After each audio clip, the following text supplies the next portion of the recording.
dont ils sont censés être faits. C'est-à-dire que quelqu'un ne se pose plus la question, ok Seigneur, comme je suis conscient maintenant que je suis sur la terre pour un but, qu'est-ce que je suis censé faire? Après avoir entendu cela, la personne cherche sa voie en train de faire. Tu fais quoi? Je me bats dans la vie. Tu te bats quoi dans la vie? Tu cherches quoi? Il dit, je cherche la vie. Tu dors, ta vie dort. Le monde appartient à ceux qui se lèvent tôt. Continue à te lever tôt.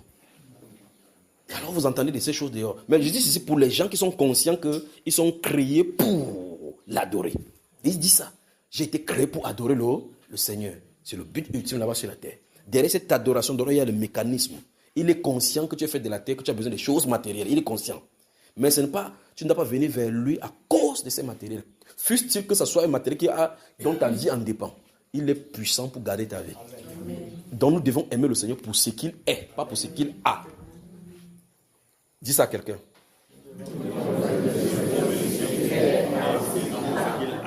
Très bien. Nous devons aimer le Seigneur pour ce qu'il est, pas pour ce qu'il a.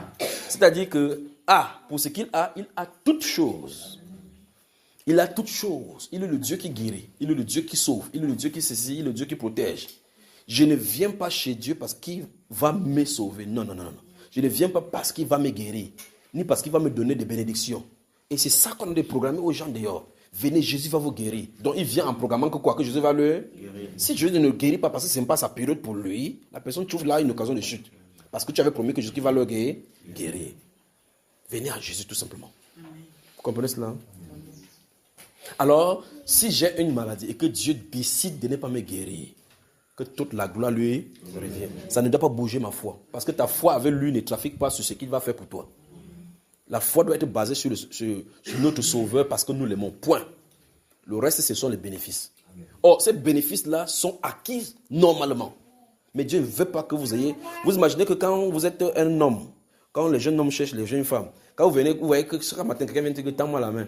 Ou bien vous-même, entre un père et un fils, vous avez un enfant qui ne vient pas vers vous, vous rentrez du travail, l'enfant ne vient pas dire, papa, comment tu vas? Comment était ta journée? Comme les enfants font. Après, il vient avec toi pour jouer. Il ne le fait pas. Tu le vois se battre le matin, il pousse la porte. Quand tu le rends, la chambre est baignée. Tu donnes la baignée, tu sors comme ça, il part.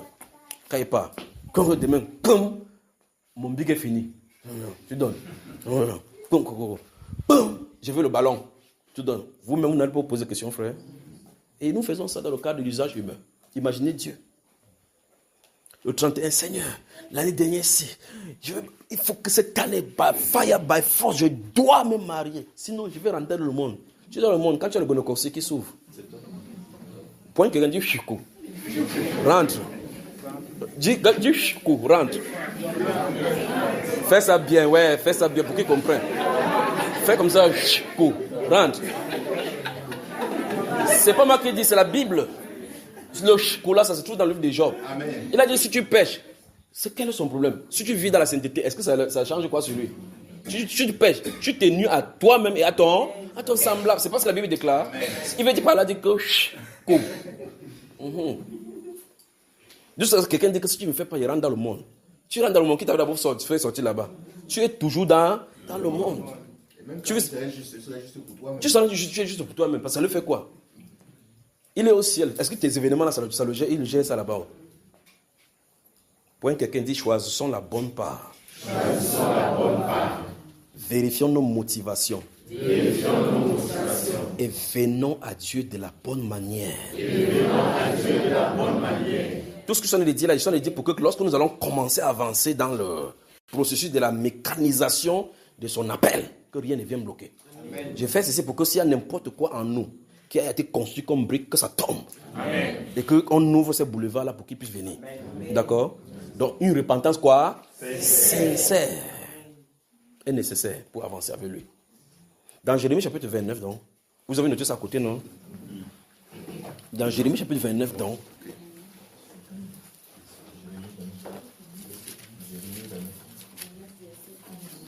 préparez le chapitre 5. Je vous ai donné quelque chose dans le chapitre 5, chapitre 6, chapitre 7, d'accord? Jérémie, le chapitre 29. Allons-y. Verset 11, c'est ce que tu as noté. Comment tu me demandes encore? C'est pas toi qui as noté ça là. Quand j'ai fini de dire le bout de la phrase, je vous ai demandé de mettre à côté de cette phrase Jérémie chapitre 29. C'est plein d'anciennes écritures dans les psaumes et ainsi de suite. Oui. Car je connais les projets que j'ai formés sur vous, Oui. dit l'Éternel, projets de paix et non de malheur, afin de vous donner un avenir et de l'espérance. Oui. Continue. Vous m'invoquerez et vous partirez. Oui. Vous me prierez et je vous exaucerai. Stop. Vous, c'est aimé pour qui? Qui est en train de parler?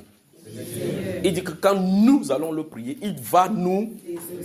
Regardons la condition. Oui. Vous me chercherez et vous me trouverez si vous me cherchez de tout votre cœur. Applaudissons pour le Seigneur.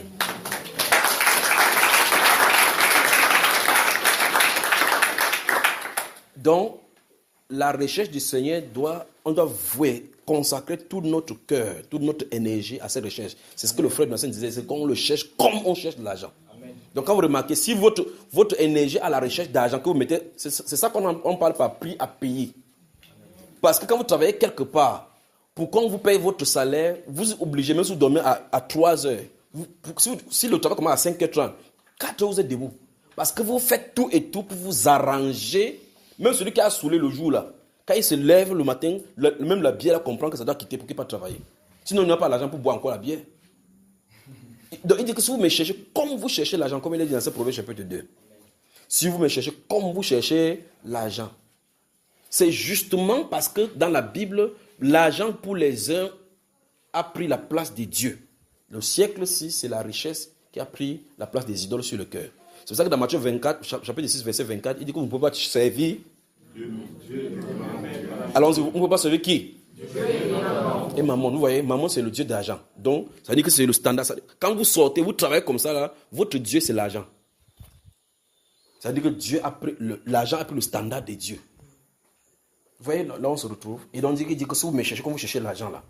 Ça veut dire que l'homme est astreint à se donner tout corps et âme pour le succès en travaillant l'argent. Il vend son temps pour de l'argent. C'est ça même le sens même de... Vous allez regarder la Sainte Écriture de la bonne façon. Vous allez voir que Dieu a créé l'homme pour que l'homme soit indépendant pour se dépendre de lui. Amen. Les gens qui travaillent le Seigneur étaient des gens qui étaient indépendants pour dépendre de lui. Quand il parle d'indépendance, c'est indépendant de façon fonctionnelle. Le travail qu'il faisait sur les bergers et autres, il nourrit. Mais le problème c'est que, comme Mammon a fait le temps, c'est que le prince de ce monde a mis un autre standard où les gens doivent fréquenter, avoir de l'argent, aller travailler quelque part. Il nous captive. Je vous ai dit hier que beaucoup de chrétiens sont captifs par des événements que Satan a mis dans ses artifices. Vous ne voyez pas que c'est le péché. Il fait tout et tout seulement pour dérober Dieu. Nous dérober de la présence de Dieu. Ce mécanisme qui est mis en place. Et regardez les gens que Dieu appelle dans les Saintes Écritures. Il les appelle, ils sont les bergers, ils sont là-bas, pour qu'ils soient libres de travailler pour lui.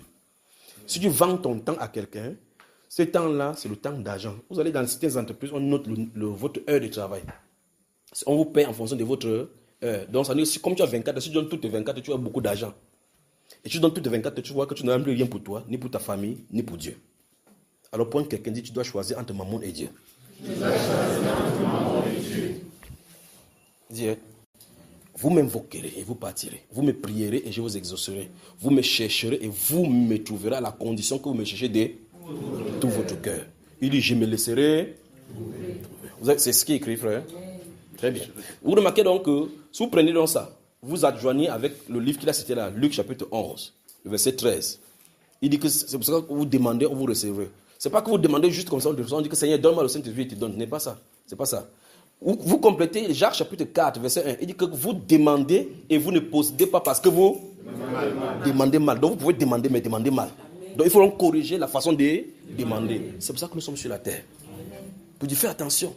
Il vous demande dans l'outil de satisfaire votre convoitise. Quelqu'un peut dire que dans le Saint-Esprit, dans le Saint-Esprit, il peut commander l'argent, vient, il dit oui. C'est dans le Saint-Esprit. Qu'est-ce qu'il a de regarder de côté, frère? Que son problème va être résolu.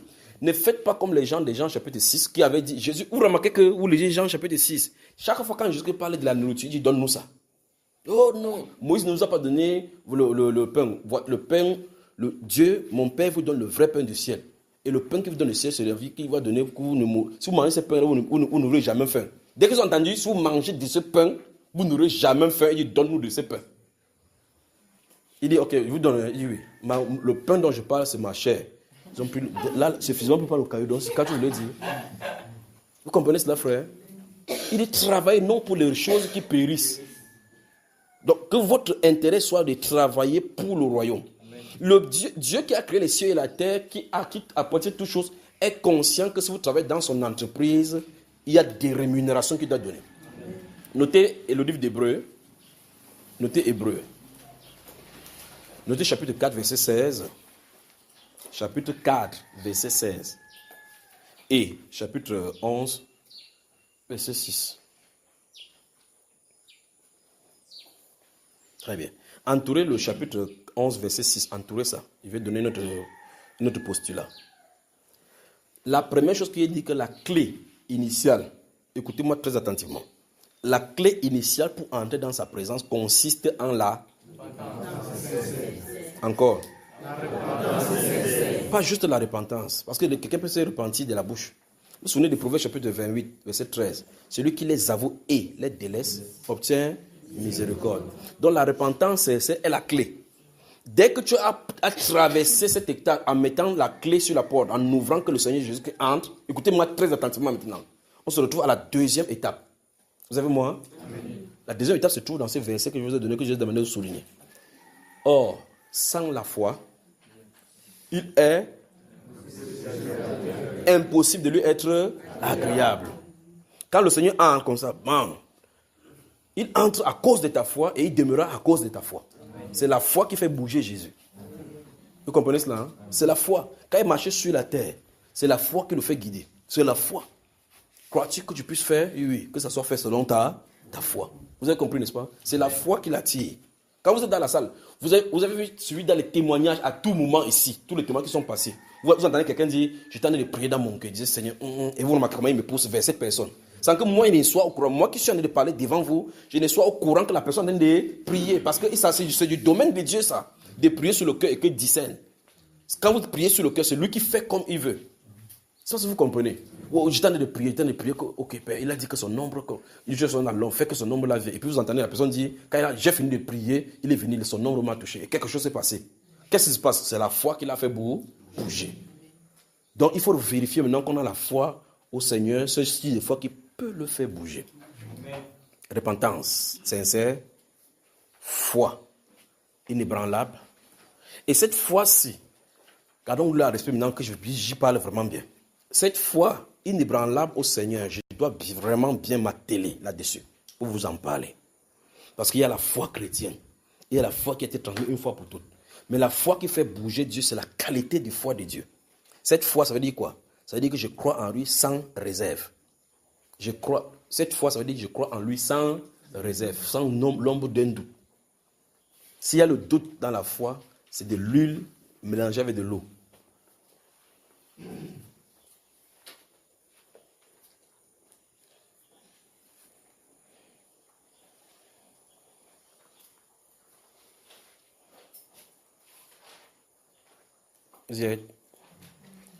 Notez Matthieu chapitre 6. Notez Matthieu chapitre 6. Versets 14 et 15. Marc chapitre 11. Versets 20 à 26.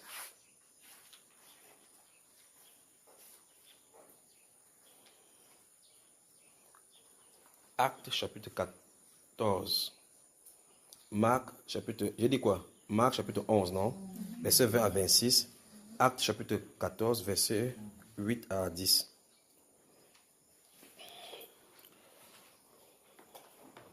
Très bien. Vous avez moi, frère? Premier point. Comment entrer dans sa présence? Premier point. Une foi inébranlable. Une foi inébranlable. Alors, je vous pose la question pratiquement, mes frères. Je vous pose la question. Pourquoi? Parce que ça ne sert à rien de citer des groupes de mots et que quelqu'un ne saisisse pas. Amen. Parce que je vous ai dit, mon but ici, c'est que chacun saisisse ce que l'Écriture dit. Amen. Mettre en pratique l'Écriture. S'il y a un obstacle, ça enlève l'obstacle et on avance là où on doit avancer. Amen. C'est le but. Le but de cette Écriture, c'est que ça quitte les livres pour demeurer sur le cœur. D'accord? Maintenant, regardez, si vous lisez le livre d'Ésaïe, chapitre 57, je crois que c'est le premier livre que je vous ai donné. Vous y êtes? Oui.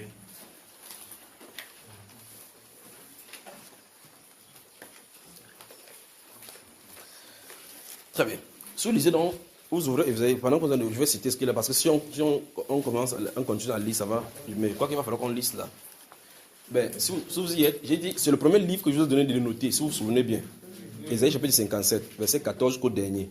Si vous lisez là-bas, le but pour lequel Dieu envoie ces messages-ci aux prophètes, c'est parce qu'il voyait très bien que l'homme ne peut pas fonctionner avec les obstacles. Les êtres humains qui voulaient le servir, servaient, mais il y avait des obstacles qu'ils ne savaient pas. Dieu prophétise que pour fonctionner avec lui, il faut d'abord enlever les obstacles. Et il dit, enlever tout obstacle devant mon peuple. C'est ce qui est écrit, non, frère? C'est écrit, enlever tout obstacle devant mon peuple. Je ne vais pas vous dire qu'allons dans la présence de Dieu et puis il ne vous dit pas quels sont les obstacles qu'il faut enlever. Vous n'entrez pas. On va s'asseoir, on va parler, et la frustration va venir. Vous ne pouvez pas convoquer Dieu sans ses prérequis. Souvenons-nous de ce qu'il a dit dans le passé. Il nous a montré comment les gens suivaient ses règles à lui. D'accord? Alors si ce sont ces règles, il a dit, si mon peuple sur qui est invoqué mon nom s'humilie, prie, cherche ma face et se détourne, te détourne. Détourner, ça veut dire, quand on dit détourner, ça veut dire que je partais comme ça là. Voici la direction que je prenais. Ça, c'est la voie de la perdition. On dit détourne. C'est-à-dire que ça doit être derrière moi. J'avance maintenant dans le sentier de la vie. D'accord? C'est ça l'essence même du mot repentance. L'essence du mot repentance, c'est changement total de la mentalité, changement total de l'état d'esprit, changement total de la compréhension de la voie où tu partais. D'accord? Donc, on appelle ça en grec métanoïa. Donc, tu changes totalement ton état. Ce changement d'état réside dans le changement de la conception que tu avais avec la marche que tu avais. Et on dit tu changes cet état-là pour prendre un autre état. Maintenant, quand on ne comprend pas ça, on croit que la confession, c'est la repentance. Quand tu dis que Seigneur, pardonne-moi, c'est pas ça. Vous remarquez ce que je ne dis? Bon, le frère a dit, il a tapé sur quelqu'un. Supposons qu'il parle demander pardon à la personne. Il dit, oh, je demande pardon pour ce qu'il a fait. Tu comprends? Demain, la personne fait, il gifle encore. Il n'a pas changé d'état. Il s'est confessé pour se libérer la pensée. Mais en réalité, l'essence de ce qui le cause est là. Parce qu'il fait la même chose. Parce que la Bible déclare que celui qui avoue et les déleste, avouer c'est confesser, délaisser c'est se repentir. Ça se comprend? Très bien. Alors, l'essence même de la repentance montre le changement d'état et d'attitude par la suite à l'issue de la confession. C'est-à-dire qu'on ne fait plus cet acte dont on a dit qu'on demande pardon. Amen.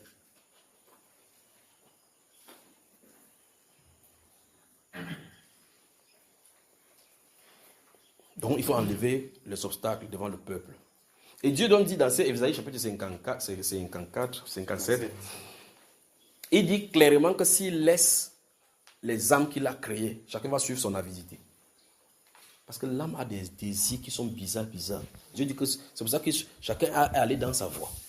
Vous avez vu ça, frère? Il dit qu'il ne peut pas le laisser périr comme ça. Il dit quand périssent les âmes qu'il a créées. Tu vas t'en un petit peu lire. À partir du verset 14 maintenant. Allons-y.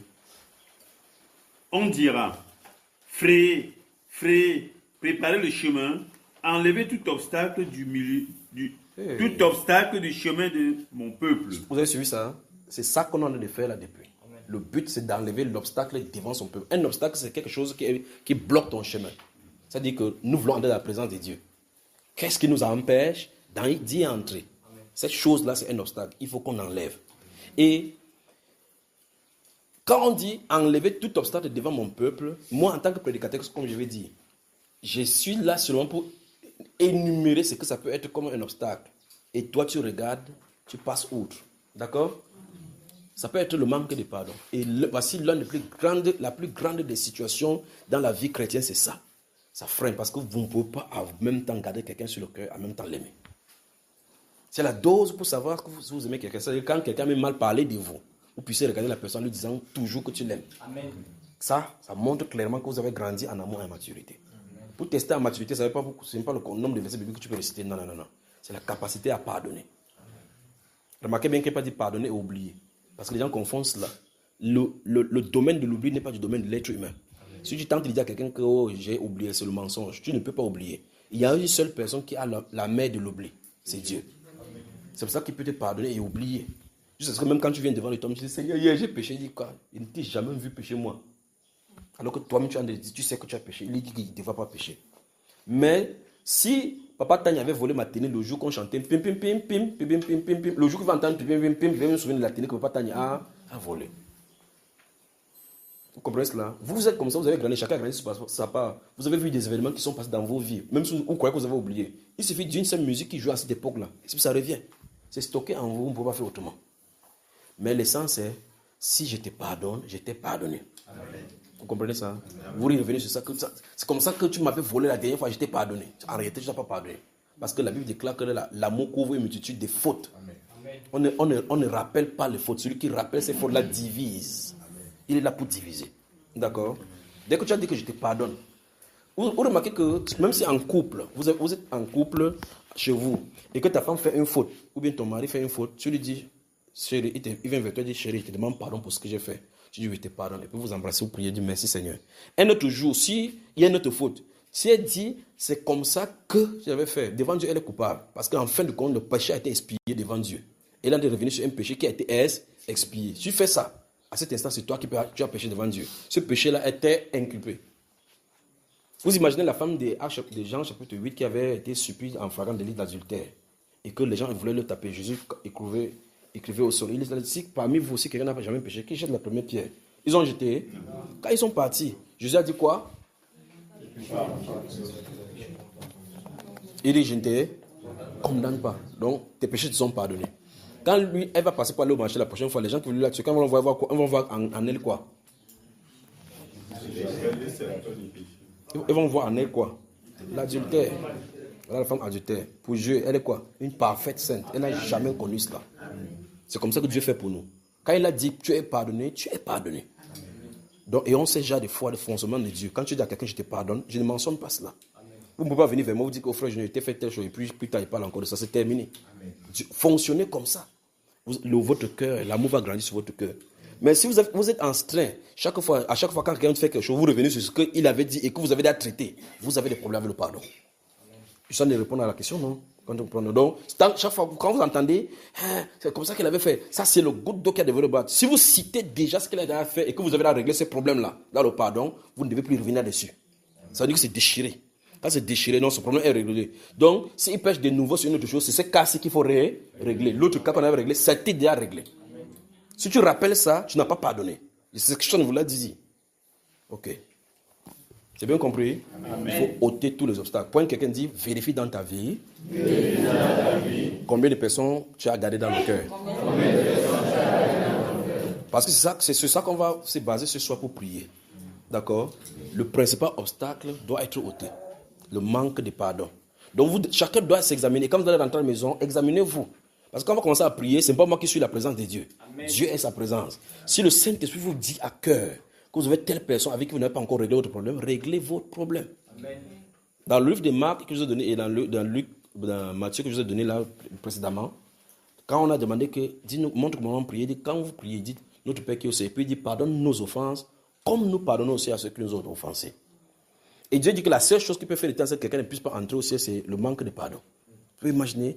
Il dit si vous ne pardonnez pas vos offenses, Dieu ne pardonne pas non plus vos offenses. Donc si tu retiens quelqu'un, Dieu te retient.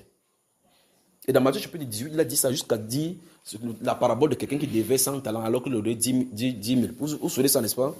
Il a dit c'est ainsi que le Père, votre Père Céleste traitera chacun de vous si vous ne vous pardonnez de